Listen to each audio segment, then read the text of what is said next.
Michael Dunn thought he had it all: a thriving business, a loyal wife, and a peaceful life in a quiet Alabama suburb. But when Claire Dunn rekindled a secret affair with her dangerous ex, Dustin Hall, everything Michael believed shattered. In 7 bullets, left for dead on a rainy road, Michael defied every odd by surviving. And when he woke from his coma, he didn't just remember what happened, he made sure no one ever forgot. Michael Dunn had everything a man could ask for, or at least that's what people believed. He lived in a spacious home at the edge of a quiet Alabama suburb, the kind of place where neighbors waved at each other during morning walks and lawnmowers hummed every weekend. At 42, Michael had built a successful construction business from the ground up. He employed over 30 workers and had a reputation for fairness and hard work. His days began at dawn, often before the sun came up, and didn't end until well after dark. He loved the work, the structure, the feeling of building something with his hands. But that same dedication to his business came with a cost: time. His wife, Claire, once adored the ambition in him. When they first met, she was drawn to his strong sense of responsibility and the way he made her feel safe. They married young and weathered 2 miscarriages, financial troubles in the early years, and the struggles of starting over in a new city. By the time Michael's business took off, the two of them were firmly cemented in the community. Church on Sundays, potlucks with neighbors, vacation photos taped to the fridge, and polite smiles for the world to see. But behind their polished exterior, the cracks had started to show. Michael didn't see it happening. To him, Claire had everything she needed: a nice house, a new SUV, shopping trips whenever she pleased, and the kind of life most people dreamed about. He thought love was measured by what he could provide. He didn't notice the loneliness in her eyes, or how often she looked at her phone, waiting for someone else's message to appear. Claire had grown resentful. She never said it out loud, but inside, she felt abandoned. Michael came home late, ate dinner in silence, and fell asleep on the couch more often than in their bed. Their conversations became transactional: what bills were due, who was picking up groceries when the lawn needed mowing. The love hadn't died suddenly. It had eroded over time, slowly, like water seeping through stone. That's when Dustin Hall came back into her life. He was everything Michael wasn't: reckless, impulsive, charming in a dangerous sort of way. Claire had known him in high school. They had dated for a year, broken up badly, and moved on. Or so she thought. A chance encounter at a gas station turned into a shared drink at a bar, which turned into late-night messages, which turned into a secret affair. At first, it was thrilling, something she told herself was just a distraction. But the more time she spent with Dustin, the more she began to fantasize about a different life. One without Michael. Dustin, however, wasn't in it for love. He saw Claire's loneliness as a tool. He had no job, no stability, and a long list of debts. But what Claire had was access to money, to property, and most importantly, to a man whose death could mean a financial windfall. The idea started as a joke, one of those dark, whispered things you say just to test the waters. But Claire didn't laugh. Instead, she asked questions. How? When? Could it be done? The more they talked, the more it turned into a plan. Michael didn't have a life insurance policy in Claire's name, but he did have investments, assets, and equity that would transfer if he died intestate. If something were to happen to him, Claire would inherit nearly everything. They chose the spot carefully: a long stretch of road that cut through a wooded area outside the city limits, one Michael often used when heading home late. Claire knew his habits. She told Dustin when Michael would be passing through, gave him the exact time, and even described his truck down to the scratches on the rear bumper on the night of the planned attack. Claire made sure she had an airtight alibi. She visited her sister across town, took a few selfies, and posted them online with timestamps. She even texted Michael goodnight, telling him she loved him. He didn't respond. He was already bleeding on the side of the road, clinging to life. When the news broke, Claire rushed to the hospital in tears, cameras catching her grief-stricken face. She looked like a devastated wife. But in her eyes, beneath the surface of mascara-stained cheeks, there was something else. A flicker of hope, a quiet belief that it was over, that she was free, but Michael wasn't dead. Not yet. And the truth, like the blood on his jacket, would not be buried so easily. Rain came down in slow sheets the night Michael was shot, turning the quiet Tulane road into a slick, glistening stretch of black.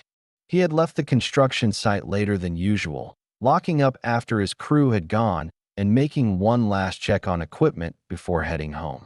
His phone was almost dead, and he didn't bother calling Claire. She rarely answered these days. He was tired, aching, and thinking only about a hot shower and sleep. He didn't know that someone was waiting for him. The ambush was planned down to the minute. Dustin parked an old white sedan just beyond a bend in the road, where the trees grew thick and the streetlights ended. He cut the engine and sat in silence, gripping the cold handle of the gun. It was a 9mm pistol, recently bought through a friend of a friend with no paperwork. Claire had already told him when Michael would pass by. All Dustin had to do was stop the truck, pull the trigger, and vanish. In his mind, it would be over in less than 10 seconds. Michael saw the car too. Late. It veered into his lane with no headlights, forcing him to swerve and brake hard. His tires slid on the wet road, his heart jolting as he fought to keep control. The truck stopped just short of a tree. That's when Dustin appeared. The man moved quickly, dressed in black, hood pulled low over his face. Michael barely had time to raise his hands before the first shot rang out. It hit him in the shoulder, spinning him sideways in the seat. More followed in rapid succession. Bullets tore through the window, the dashboard, and his chest. One lodged near his spine, another pierced his neck. Blood sprayed across the steering wheel as Michael gasped for air. The seventh and final shot landed in his abdomen, causing a searing pain that sent his world into darkness.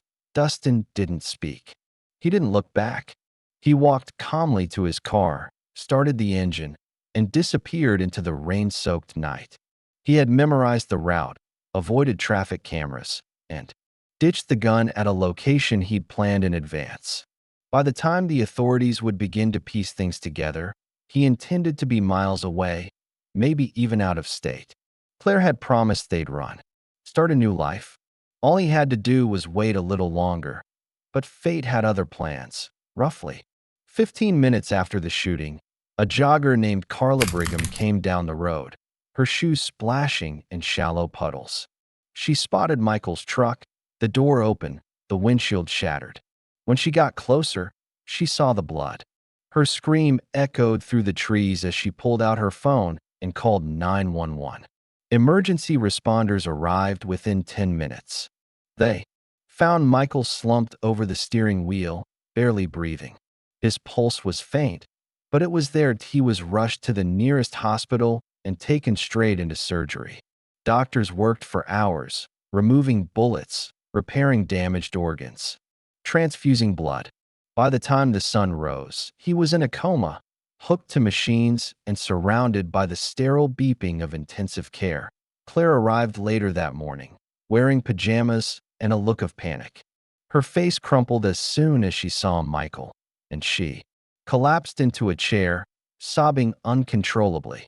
Nurses tried to comfort her. A hospital chaplain offered prayers. Reporters showed up within the hour, drawn by the unusual brutality of the crime. They photographed Claire holding Michael's hand, tears running down her cheeks.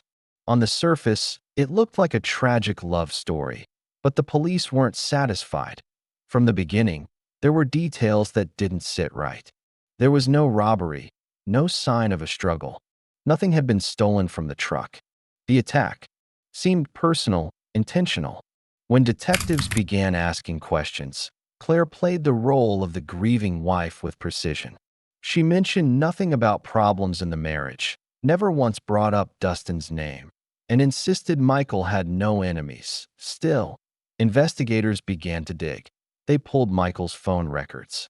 In the days leading up to the shooting, there were dozens of incoming calls from a number registered to a prepaid burner phone. When that number was traced, it led to Dustin.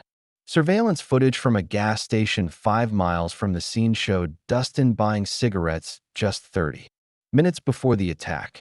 His car matched the description given by the jogger who had discovered the truck. And then came the most damning piece: Claire's laptop.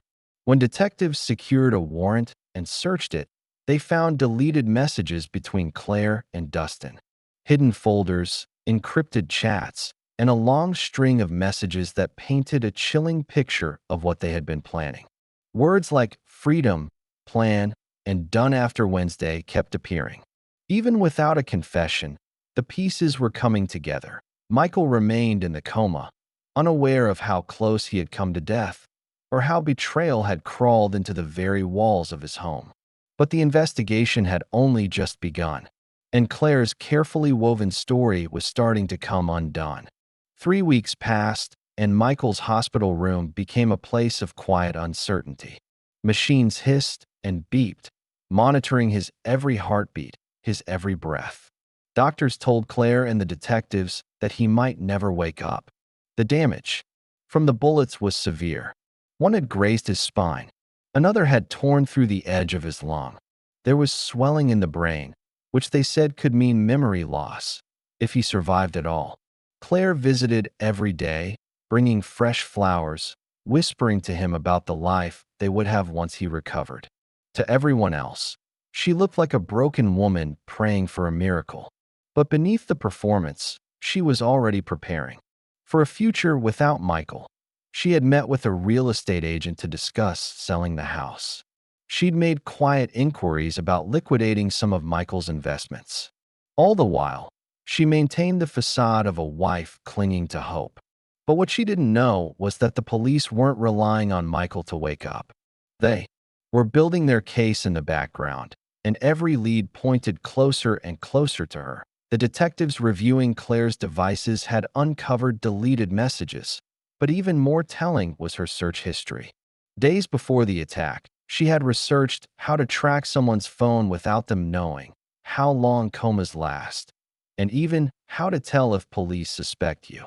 She had also looked up Dustin's criminal record, which included a prior conviction for assault with a deadly weapon. On its own, none of this was enough for charges. But combined, it was a roadmap of intent. Dustin, meanwhile, had gone to ground. He had been questioned once, casually, about his whereabouts on the night of the shooting. He claimed he had been with friends, drinking, no knowledge of any crime. But when asked to provide their names, his answers were vague. A deeper look into his finances revealed that he hadn't worked in months, yet he was driving a new car and had recently made large purchases in cash. Claire had been funding him, quietly transferring small amounts to a shared account under a fake name. Detectives brought Claire in for another round of questioning. This time, they didn't hold back. They presented the burner phone records, the hidden emails, the financial transfers. Claire denied everything. She claimed the texts were old, the money was for charity, and that Dustin was just a troubled friend she was trying to help. She even tried to paint herself as a victim of manipulation. But the calm with which she answered only raised more red flags. Still, without Michael's testimony or direct evidence linking Dustin to the shooting, they couldn't make an arrest. Not yet. Then, in the middle of the 4th week, Michael stirred. At first, it was just a flicker of the eyes, a flutter of fingers. The nurses called it progress, but warned it didn't mean full recovery. But within 48 hours, he opened his eyes fully and stared up at the ceiling with a blankness that slowly began to fade. Doctors tested his memory, asking basic questions, and to their amazement, he responded correctly. He remembered his name. He remembered the date. And, crucially, he remembered being shot. His recollection wasn't immediate. It came in flashes. The wet road, the car swerving, the man stepping out of the darkness. At first, the image was faceless. But over the next several days, more details returned.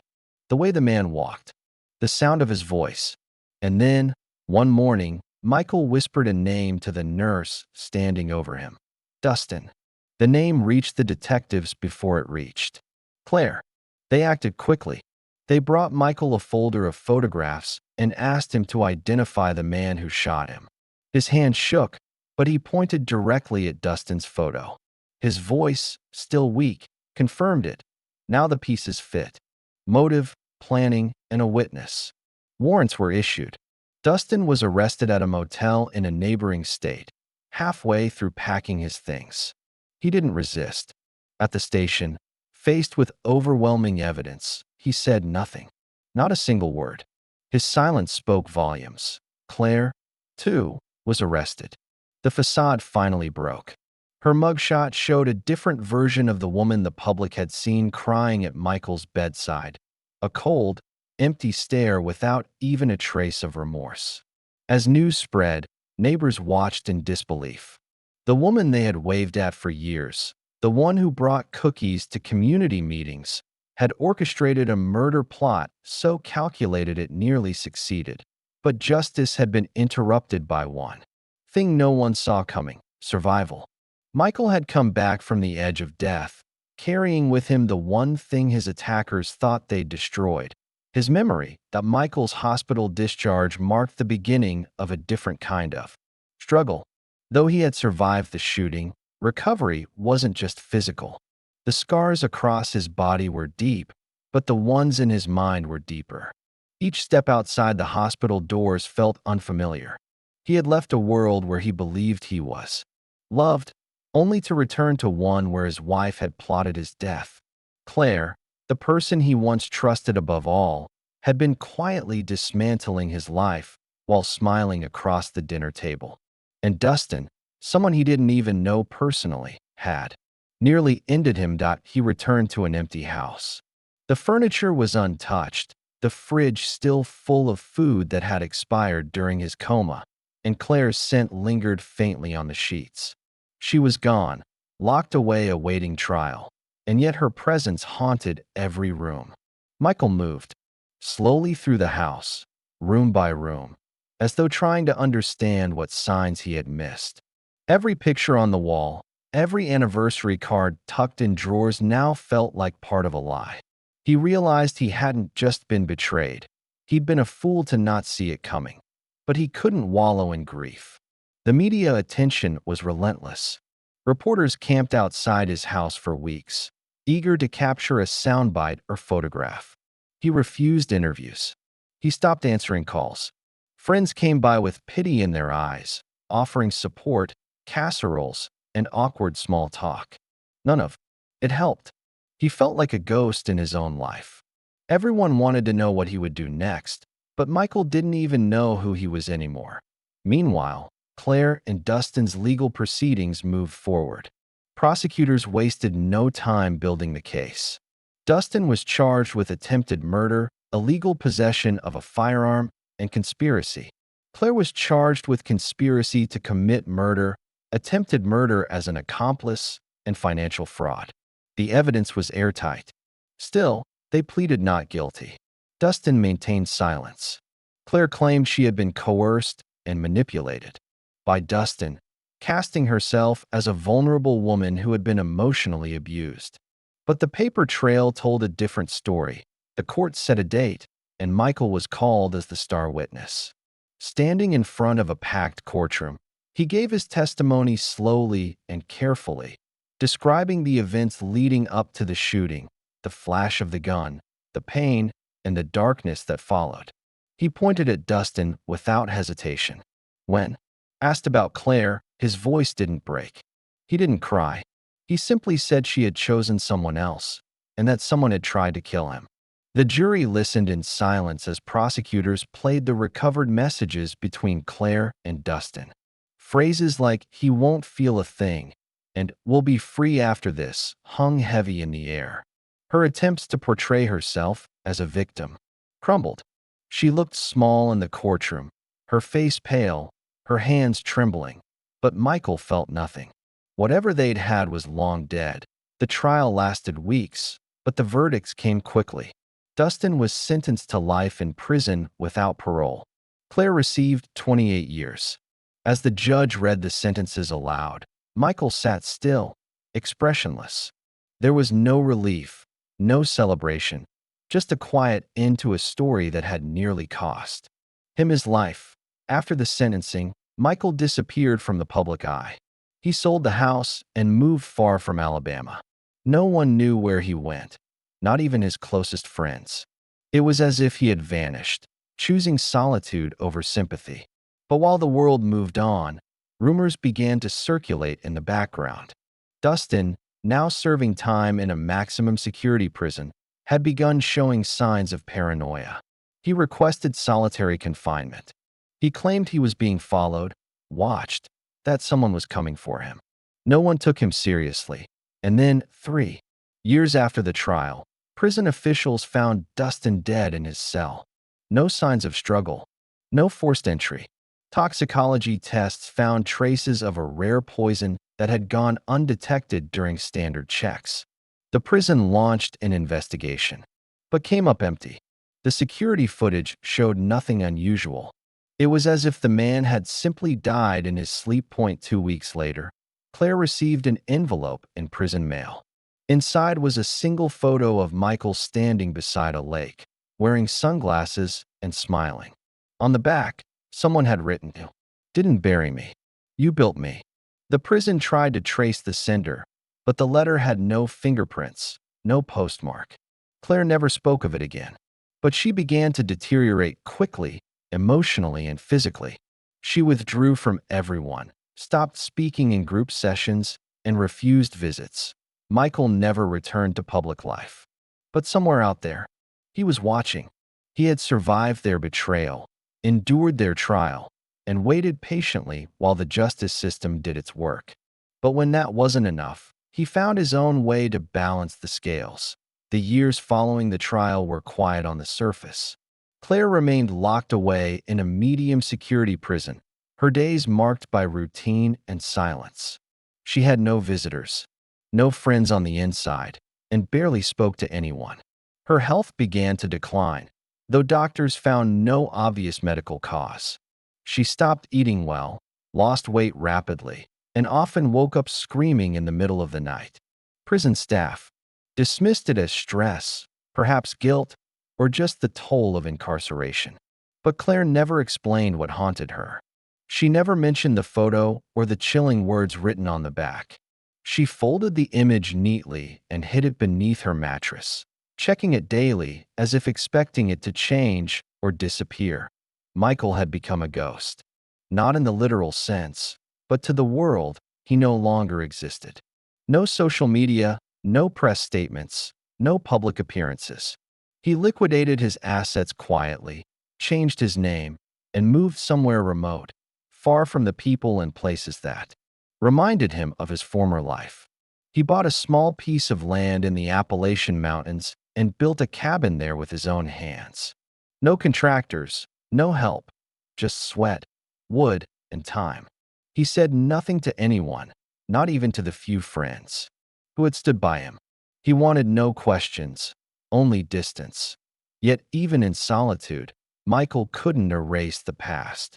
The scars on his body ached during the cold months. The dreams were worse. He relived the shooting often, bullets piercing his skin, the cold rain, the burning pain, and always the moment where the man stepped out of the darkness and raised a gun with no hesitation. Sometimes he saw Dustin's face, other times Claire's.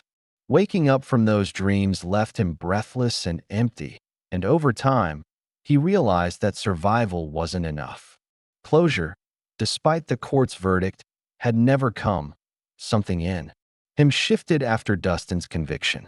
It wasn't immediate, but it grew. Not rage, not revenge in the Hollywood sense. Something colder. A realization that justice had limits. The law had taken its course, yes, but prison was too easy. For both of them. Dustin had tried to kill him. Claire had wanted him dead. They had smiled and planned and kissed while plotting to bury him under a muddy road and move on with their lives. And yet there they were, alive, fed, clothed, still breathing. Michael had walked through death. They had merely been inconvenienced. He began learning things. Quietly, methodically. How to move through digital spaces undetected. How to use the dark corners of the internet to make purchases that left no trail. He didn't think of it as vengeance. He thought of it as balance.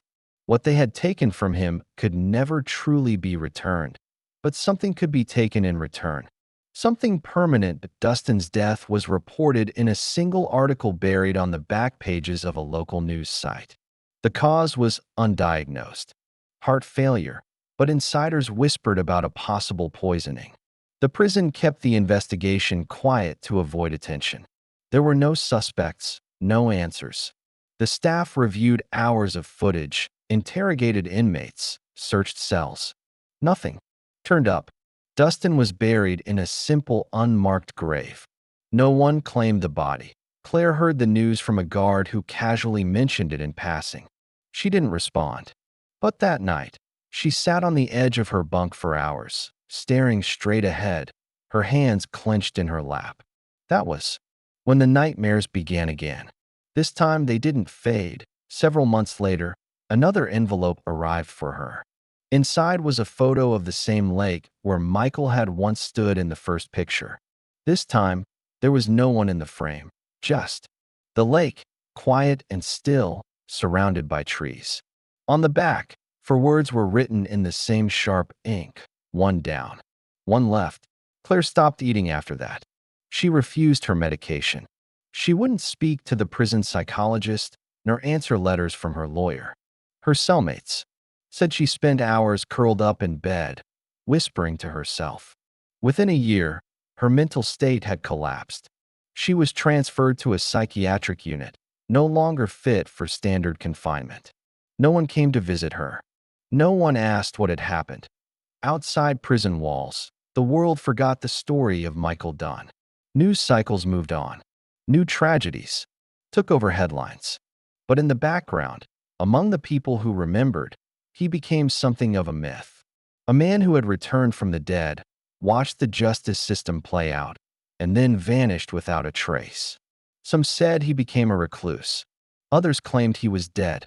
A few whispered that he had become something far more terrifying, a man with nothing left to lose, and all the time in the world to wait. Michael never sought attention. He didn't speak of what he'd done, but wherever he was, he knew one thing for certain. They had buried the man he used to be. What came back wasn't a victim. It wasn't a survivor. It was something else entirely, and it would never forgive.